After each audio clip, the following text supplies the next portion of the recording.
నమస్తే. Hydraa commissioner రంగనాథ్పై Telangana high court తీవ్రంగా మండిపడింది. ఏకంగా రంగనాథ్ పదవిని తప్పించాలంటూ తెలంగాణ సీఎస్కు హైకోర్టు ఆదేశాలు జారీ చేసింది. కోర్టు ధిక్కరణ విషయంలో మాత్రం ఆగ్రహం వ్యక్తం చేసిన నేపథ్యంలో తీవ్రంగా చర్చ జరుగుతున్న ఈ సందర్భంలో బీఆర్ఎస్ పార్టీ ఎట్లా చూస్తుందో తెలుసుకునే ప్రయత్నం చేద్దాం. మనతో పాటు బీఆర్ఎస్ పార్టీ సీనియర్ నాయకులు అలాగే మాజీ కార్పొరేషన్ చైర్మన్ పల్లె రవి గారు ఉన్నారు. హైకోర్టు తీవ్రంగా హైడ్రా కమిషనర్ను తప్పుపట్టింది. ఎట్లా చూస్తారు? ఇప్పుడు హైడ్రా అన్నది హైడ్రా ఒక లక్ష్యంతో మొదటి నుంచి ఉన్నది. దాని పేరు ఏది పెట్టినా కూడా ఉన్నది. ఇది హైదరాబాద్లో ఉన్నటువంటి ప్రభుత్వ ఆస్తుల్ని, వాటర్ బాడీస్ ఇంకా అటువంటి వాటిని కాపాడడం దాని పర్పస్. ఏదైనా అత్యవసర పరిస్థితుల్లో కొంత రిస్క్ మేనేజ్మెంట్ కోసం పెట్టినటువంటి వ్యవస్థ అది. కానీ అది గడిచిన 2.5 సంవత్సరాలుగా చేసిన పని ఏంటంటే కేవలం మధ్యతరగతి పేదవాడిని దౌర్జన్యంగా అరాచకంగా ప్రభుత్వమే ఒక దాష్టికాన్ని చూపించేటట్టు ఒక అరాచక సంస్థగా దాన్ని తీర్చిదిద్దిండు. దాన్ని హైడ్రా ప్రభుత్వము రేవంత్ రెడ్డి గారు, దాని కమిషనర్ ఉన్నటువంటి రంగనాథ్ గారు పూర్తిగా. ఎందుకంటే చూసినాం కదా, రాత్రికి రాత్రే ఎన్నిసార్లు చెప్పినా రాత్రికి రాత్రే సెలవు రోజుల్లో ఓ పేదవాళ్ళు, మధ్య తరగతి వాళ్ళు వాళ్ళ జీవితకాల కష్టాన్ని సంపాదించుకున్నటువంటి దాన్ని, ఒక ఇల్లు అన్నది ఒక జీవితకాల స్వప్నం. దానికి జీవితకాల కష్టాన్నంతా కూడా కష్టార్జితాన్ని పెట్టి ఇల్లు నిర్మాణం చేసుకుంటారు. దాన్ని ఆ పేరు మీద ఈ పేరు మీద ఎప్పుడో 30 ఏళ్ల క్రితం కట్టుకున్నటువంటిది, ఎప్పుడో 40 ఏళ్ల క్రితం కట్టుకున్నటువంటి వాటిని 30-40 ఏళ్ల క్రితం లేఅవుట్లు అయిపోయి పర్మిషన్లు ఇచ్చి రిజిస్ట్రేషన్లు చేసి అటువంటి వాటిని రాత్రి వచ్చి దౌర్జన్యంగా కూల్చడం అనేది అంతకంటే దౌర్భాగ్యం, అంతకంటే బాధాకరమైన విషయం లేదు. హైకోర్టు అనేక సందర్భాల్లో మీరు ఇష్టానుసారంగా ఒక ప్రైవేట్ సైన్యంలాగా దౌర్జన్యంగా సెలవు దినాల్ని చూసుకొని మీరు ఇళ్ల మీదకి పోయి ముసలి ముతక పిల్ల జిల్లా అంటూ లేకుండా అపరాత్రి కాలరాత్రి అపరాత్రి ఎప్పుడంటే అప్పుడు ఇష్టానుసారంగా చేయటం అనేది కరెక్ట్ కాదు. మీరు పద్ధతి మార్చుకోండి అని చెప్పేసి హైకోర్టు స్వయంగా నెంబర్ ఆఫ్ టైమ్స్ ఆదేశించింది. ఏది లెక్క పెట్టలే రంగనాథ్ గారు. ఆఖరికి మొన్న ఒక కేసులో మీరు ఇదే పద్ధతి మీ ధోరణి మార్చుకోకపోతే మిలిటరీ యాక్షన్ తీసుకోవాల్సి వస్తుందని చెప్పేసి చెప్పింది. అంటే మిలిటరీ యాక్షన్ అంటే మామూలు విషయమా? మీరు కనుక మళ్ళీ అక్కడికి పోతే మిలిటరీని పెట్టి మిమ్మల్ని అరెస్ట్ చేయించి మీ మిలిటరీ బ్యారెక్లలో మీరు తోసేస్తా అని చెప్పేసి హైకోర్టు జడ్జి గారు చెప్పింది. అంతకంటే అంటే ఏ విధంగా హైడ్రా కమిషనర్ రంగనాథ్ గారు ఎవరి ప్రయోజనాల కోసం దేనికోసం పనిచేస్తున్నారు అన్నది అంతకంటే ఇంకేం లేదు కదా. అయినా పద్ధతి మార్చుకోలేదు. అంతకుముందు నెంబర్ ఆఫ్ టైం మూసీ ప్రక్షాళన విషయంలో కానీ, తర్వాత మూసీ ప్రక్షాళన సందర్భంలో కానీ, ఇళ్ళు కూల్చివేత సందర్భంలో కానీ, హైడ్రా ఆ చెరువు దగ్గర ఈ చెరువు దగ్గర రకరకాల దగ్గర ఇండ్ల కూల్చివేత విషయంలో కానీ నెంబర్ ఆఫ్ టైమ్స్ హైకోర్టు ఇచ్చినటువంటి ఆదేశాలు ఇచ్చినటువంటి వాటిని ఎక్కడ కూడా ఖాతరు చెయ్యలే. ఎందుకంటే ఇవాళ ఏదో చెరువులను పునరుద్ధరిస్తున్నామని ఇంకే ప్రభుత్వ స్థలాన్ని పునరుద్ధరిస్తున్నామని చెప్పేసి అని ఏదో గొప్పగా బయటికి ఒక ఇంప్రెషన్ క్రియేట్ చేస్తున్నారు. మరి నిజంగా అదే నిజమైతే కేవలం పేదవాడు మధ్యతరగతి వాడి దగ్గరనే హైడ్రా ఎందుకు పనిచేస్తున్నది? అదే ఒక బలవంతుడైనటువంటి వాడి దగ్గర, సంపన్నుడైనటువంటి వాడి దగ్గర, కబ్జా కోర్ దగ్గర ఎందుకు హైడ్రా పనిచేయట్లేదు? ఎక్కడో కాదు కదా. అదే మీరు చెప్పేటటువంటి దుర్గం చెరువులో స్వయంగా ముఖ్యమంత్రి గారి సోదరుడి ఇంటి విషయంలో హైడ్రా ఎందుకు పనిచేయలే? అదే నోటీసులు ఇచ్చి హైకోర్టు ఏదో వాళ్ళు ఆర్డర్ తెచ్చుకున్నంత వరకు ఆగి వాళ్ళని కాపాడినరే తప్ప, అదే మరి పేదవాడికి కూడా అదే అవకాశం ఇవ్వాలి కదా. పేదవాడికి కూడా తన బాధని చెప్పుకునే అవకాశం ఇవ్వాలి కదా. మధ్యతరగతి వాడు కూడా తన బాధని చెప్పుకున్నటువంటి అవకాశం ఇవ్వాలి కదా. మరి ముఖ్యమంత్రి సోదరుడు నేనేదో చెప్పుకొని కోర్టును న్యాయస్థానాన్ని ఆక్రమించి ఒక 1 నెల రోజులు సమయం ఇచ్చిర్రే. కానీ అదే పేదవాడి దగ్గర, మధ్యతరగతి దగ్గర రాత్రి ఏమీ తెలియకుండా వాడు నిద్ర నుంచి లేవకముందే దొంగలు పడ్డట్టుగా ఇంటి మీదకి పోయి కూల్చేసేటటువంటిది ఏం దుర్మార్గం ఇది? ఇది ప్రజాస్వామ్యమా? ఇంత అరాచకమా? ఎందుకు అంటే ఒక సాధారణ ప్రజలకి, ఓ పేదవాడు కావచ్చు, పేద మధ్యతరగతి కావచ్చు, సంపన్న మధ్యతరగతి కావచ్చు, ఎవరైనా కష్టం వస్తే మమ్మల్ని కాపాడుకోవటానికి ప్రభుత్వం ఉంటుంది అన్నది ఒక ఒక ధైర్యం ఉంటుంది. కానీ ప్రభుత్వమే బుల్డోజర్ పెట్టి రాత్రే ఇండ్లు కూల్చేస్తుంటే చిన్నపిల్లల ఆర్తనాదాలు చూసినాం, ముసలి వాళ్ళ పెద్ద మనుషుల ఆర్తనాదాలు చూసినాం, గర్భిణీ స్త్రీల ఆర్తనాదాలు చూసినాం. ఎంత అన్యాయంగా ఏడ్చిండ్రు, కళ్ళని నీళ్లు పెట్టుకున్నారు. మా ఇల్లు కూల్చొద్దు, మేము కొనుక్కొని కట్టుకున్నాము, పర్మిషన్ ఇచ్చింది ప్రభుత్వము, పర్మిషన్లు ఇచ్చింది, రిజిస్ట్రేషన్లు చేసింది, లేఅవుట్లకు పర్మిషన్లు ఇచ్చింది, మా ఇండ్లకు రిజిస్ట్రేషన్లు అధికారికంగా చేసింది, భవన నిర్మాణ అనుమతులు ఇచ్చింది, ట్యాక్సులు కడుతున్నాము సంవత్సరాలుగా అని చెప్పేసి మమ్మల్ని అన్యాయంగా కూల్చొద్దు అని చెప్పేసి ముట్టుకున్న ఏవి అనకుండా వీళ్ళ కళ వస్తుంది, ఎవడు ఉంటాడు దౌర్జన్యంగా దాని మీద చేస్తారు. అది ఆ దాష్టికం 2.5 సంవత్సరాలుగా ఇవాళటికి అదే దాష్టికం కొనసాగుతున్నది. లాస్ట్కి ఎంత దారుణం అంటే 2014 కంటే ముందు తెలంగాణలో నయీం ముఠా ఒక ప్రైవేట్ సైన్యాన్ని ఇదే పోలీసులు ఇదే ప్రభుత్వాలు పెంచి పోషించినాయి. ఉమ్మడి ఆంధ్రప్రదేశ్ ప్రభుత్వాలు పేదవాళ్ళయి, మధ్యతరగతి వాళ్ళయి, రకరకాల వాళ్ళని భూములు గుంజుకోవటానికి, వాళ్ళకి నచ్చిన భూమిని గుంజుకొని దౌర్జన్యం చేసి అరాచకంగా ఎకరాలకు పెద్ద పెద్ద భూములు గుంజుకున్నటువంటిది. ఇవాళ తెలంగాణలో ఆ నయీం ముఠాని కేసీఆర్ గారు అంతమొందించి ప్రజల్ని కాపాడింది కాబట్టి ఆ రాక్షసుడి నుంచి మళ్ళీ వాళ్ళ నయీం ముఠా కొత్త రూపమే హైడ్రా. నేను చెప్తున్నాను కదా, నయీం ముఠా ఏ పని అయితే చేసిందో అదే పని ఒక ప్రభుత్వ వ్యవస్థల దగ్గర, ప్రైవేటు భూముల దగ్గర, ప్రైవేటు పేద మధ్యతరగతుల దగ్గర ఈ హైడ్రా పనిచేసింది. కాబట్టి ఇది నేను చెప్పడం కాదు, స్వయంగా హైకోర్టు నెంబర్ ఆఫ్ టైమ్స్ చెప్పినటువంటి ఆదేశాలు. ఆయన ఒక సివిల్ సర్వెంట్, ఆయనకు తెలియదు కాదు చట్టాల గురించి, కోర్టు సంబంధించిన అన్ని విషయాలు తెలుసు. కానీ రూల్ ఆఫ్ లాను అతిక్రమించారు. దాంతోపాటు అసలు ఒకవైపు ఎన్నిసార్లు కోర్టు చెప్పినా కానీ కనీసం హాజరు కాలేదు. ఎందుకు ఇట్లా వ్యవహరించిందంటే ఏం చెప్తారు? కేవలం మమ్మల్ని ఎవరేం చేస్తారు, అది ఏం లెక్కలేదు. నేను కూడా కాదు, స్వయంగా జడ్జి గారు కూడా మాట అన్నారు, మమ్మల్ని నన్ను ఎవరేం చేయలేరు అన్నటువంటి అహంకారంతో, లేకపోతే ఇంకేదాన్ని పనిచేస్తున్నా అని చెప్పేసి జడ్జి గారు కూడా అదే కనిపించింది కదా, అదే స్పష్టంగా కనిపించింది. ఎందుకంటే 63 కేసులు కోర్టు ధిక్కరణని పాల్పడినట్టుగా ఇదే హైకోర్టులో 63 కేసులు నమోదైనాయి. 63 కేసులు ఒక వ్యక్తి మీద ఒకే నేచర్ ఆఫ్ యాక్టివిటీ మీద 63 కేసులు నమోదవుతున్నాయి అంటే 2 ఏళ్లలో ఎంత చట్టాన్ని వయోలేట్ చేసినట్టు.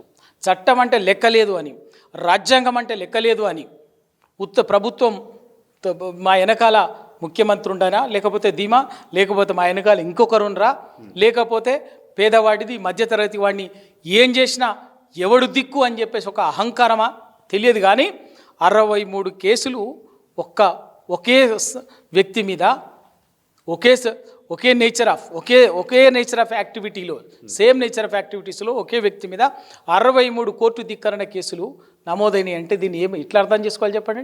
చట్టం అంటే లెక్కలేదని, రాజ్యాంగం అంతా లెక్కలేదని, ఏవీ లెక్కలేదు, మేం చెప్పిందే చట్టం, మేము చెప్పిందే రాజ్యాంగం అనేటటువంటి ఒక అహంకారం తప్ప అంతకు మించి ఇంకేం లేదు. ఆయనకు తెలియదని కాదు, ఆయన వెనుకున్నటువంటి వాళ్ళకి తెలియదని కాదు.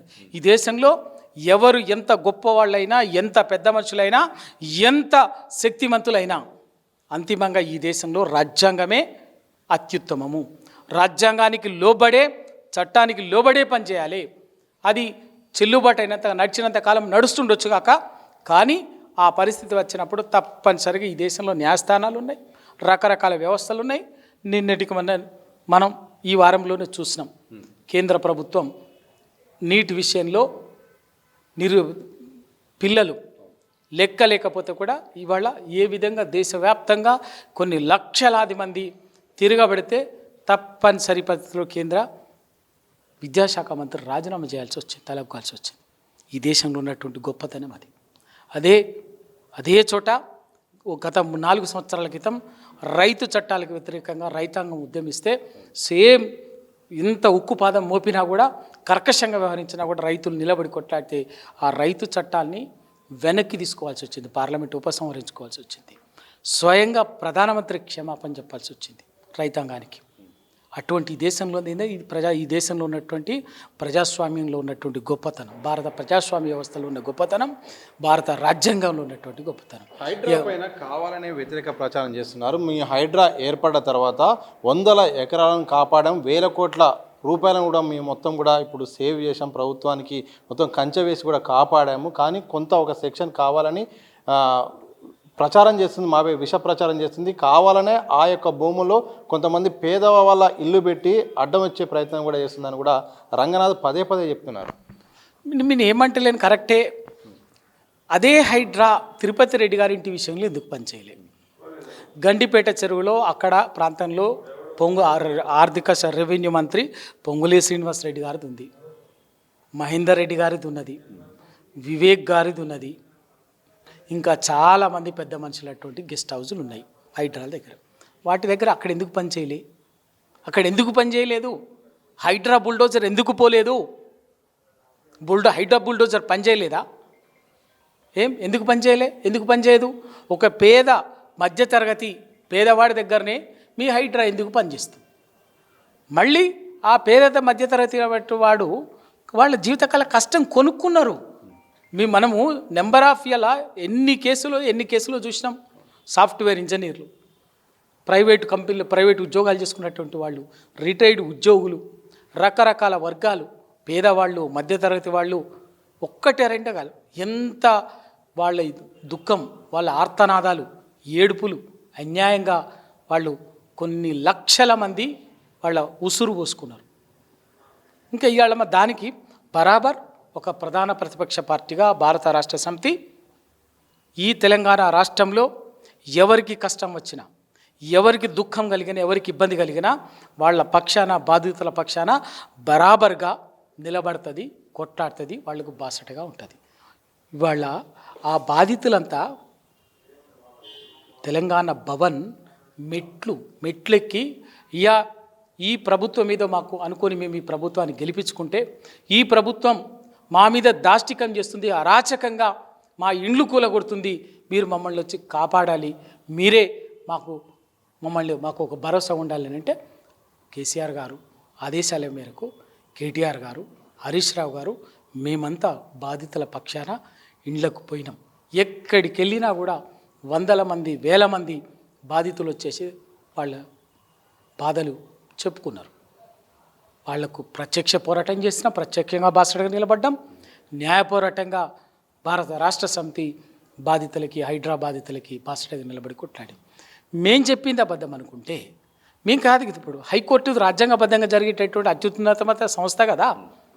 సో భారత రాష్ట్ర సమితి అంటే సరే రాజకీయాల కోసం మాట్లాడింది అనుకున్నాం. హైకోర్టుకి ఏం పని? ఒక్కసారి చెప్పలేదే. 2.5 సంవత్సరాలుగా ప్రతి సందర్భంలో ఎన్ని చివాట్లు పెట్టింది అయిన పద్ధతి మార్చుకున్నారా? మార్చుకోకపోగా ఇంక మేము ఏదో ఉద్ధరిస్తున్నాం, మమ్మల్ని ఎవరో బదనాన్ని చేస్తున్నారు, ఇంకేదని చెప్పేసి. అరే హైకోర్టు చెప్పినాక కూడా హైకోర్టు ఎందుకు ఇవాళ? హైకోర్టు మిలిటరీ యాక్షన్ కన్నా అన్న మాట మిమ్మల్ని మిలిటరీని పెట్టి అరెస్ట్ చేపించి మిలిటరీ బ్యారెక్ట్లో తోసేస్తామని చెప్పింది. అయినా కూడా మీకు ఇంకా మీరు మాట్లాడటానికి ఏమన్నా బుద్ధి జ్ఞానం ఉండాలి. ఎవరి మీద, నితుటల మీద విమర్శలు చేసి మమ్మల్ని రాజకీయంగా వాళ్ళంటారు వీళ్ళంటారు అనడానికి ఒక విజ్ఞత ఉండాలి. మీరు చేస్తున్నటువంటి తప్పిదాన్ని, మోసాన్ని, ద్రోహాన్ని ప్రజలు ఉసురు పోసుకుంటున్న దాన్ని, ఆ తప్పుని ఎత్తి చూపినప్పుడు సరిదిద్దుకోకుండా ఇంకా నోటికి వచ్చినట్టు మాట్లాడేది కాదు. అందుకే ఆఖరికి ఇక భరించలేక హైకోర్టే స్వయంగా మీరు తక్షణమే అక్కడి నుంచి తొలగించి కొత్త అధికారాన్ని నియమించమని చెప్పింది. ఇంకా అంతకంటే ప్రభుత్వానికి చెంపపెట్టు సమాధానం ఏమని చెప్పండి? చెంప పగులగొట్టినట్టు కదా. హైకోర్టు పిలిచి రాష్ట్ర ప్రభుత్వాన్ని చెల్లుమనిపించినట్టు అది ఇవాళ తీర్పు. అయినా కూడా ఇంకా పనిగా మళ్ళా బొంకుడు మాటలు మాట్లాడితే, ఇంకేదో మాట్లాడబడితే ఇంకా అంతకంటే దిగజారుడు ఇంకేం లేదు. చివరి ప్రశ్న, మీరు రాజకీయ నాయకుల కన్నా ముందు మీరు సీనియర్ జర్నలిస్టు, ఇలాంటి ఉదాంతాలు ఎప్పుడైనా జరిగాయి? ఎందుకంటే హైకోర్టు ఏకంగా సిఎస్కు ఆదేశాలు ఇచ్చింది తీసేసే అవకాశం గతంలో ఏమైనా జరిగిందా? ఈసారి జరిగే అవకాశం ఉందా? ఎట్లా?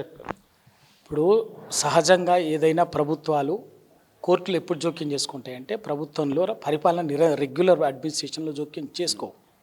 ఎప్పుడైతే పరిపాలన జీవోలు కానీ, ఉత్తర్వులు కానీ, నిర్ణయాలు కానీ, ప్రభుత్వ నిర్ణయాలు కానీ రాజ్యాంగానికి విరుద్ధంగా ఉన్నా, రాజ్యాంగానికి అనుగుణంగా రూపొందించినటువంటి చట్టానికి విరుద్ధంగా ఉన్న జీవోలు ప్రభుత్వ విధానాల్ని ప్రభుత్వం జోక్యం చేసుకుంటుంది, అదే కోర్టులు జోక్యం చేసుకుంటాయి. జోక్యం చేసుకొని ఈ జీవో తప్పు, ఈ సర్కులర్ తప్పు, ఈ విషయంలో మీరు వెంటనే ఈ జీవోని రద్దు చేసి దీన్ని సవరించండి అని ఆదేశాలు ఇస్తుంది. కానీ వ్యక్తులని ఇదంతా మీద అరాచకం, ఇది ఇంత జరుగుతుంది, వ్యక్తులు వెంటనే తొలగించండి అని చెప్పేసి చాలా తక్కువ సందర్భాల్లో యాక్షన్ తీసుకోమని ఉంటుంది. కానీ యాక్షన్ తీసుకోమంటుంది, కానీ స్పష్టంగా మీరు ఈ వ్యక్తిని తొలగించి ఇంకొక అధికారిని నియమించమని చెప్పేసి చెప్పింది. చాలా అరుదైన విషయం, అరుదైన విషయం. ఇప్పుడు కూడా ప్రభుత్వము ఇప్పుడు కూడా ఇంకా ఆయన తొలగించకుండా ఇంకేదో ప్రయోగం చేయబోయింది అనుకోండి, తప్పకుండా ప్రజా ఆగ్రహంలో, ఎందుకంటే దానికి తగ్గట్టు ఏం న్యాయస్థానంలో ఊరికేం ఉండదు, దానికి తగినటువంటి చట్టబద్ధంగా వ్యవహరించాల్సిందే. చట్టబద్ధంగా వ్యవహరించకపోతే మాకు ఇంకా చట్టం కూడా మాకు ఇక్కడ కూడా లెక్కలేదు అనుకుంటుంటే తప్పనిసరిగా ప్రజాక్షేత్రంలో మూల్యం చెల్లించుకోవాల్సి ఉంటుంది.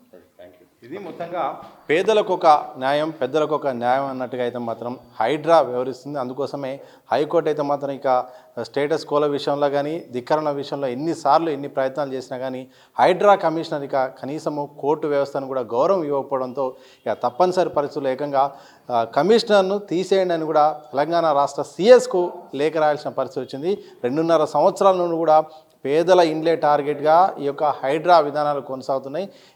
హైకోర్టు చెప్పినా కానీ, ప్రతిపక్షాలు చెప్పినా, బాధితులు ఏడ్చినా కానీ ఎక్కడ కూడా వెనక్కి తగ్గకుండా ఒక నయం తరహాలో నిజంగా హైడ్రాను ఈరోజు నడిపించే ప్రయత్నం చేశారు. ఇప్పటికైనా సిఎస్ ఈ విషయంలో మాత్రం ఇన్వాల్వ్ అయ్యి అతని పదవి తీయకపోతే మాత్రం తప్పకుండా ఇక నెక్స్ట్ ప్రజాగ్రహం అయితే మాత్రం సర్కార్కి అయితే మాత్రం ఎదురయ్యే అవకాశం ఉన్నట్టయితే మాత్రం బీఆర్ఎస్ పార్టీ సీనియర్ నాయకులు, మాజీ కార్పొరేషన్ చైర్మన్ పల్లె రవి చెప్పిన సందర్భం కనిపిస్తుంది. వీడియో వంశీతో సతీష్ దిశ టీవీ, హైదరాబాద్.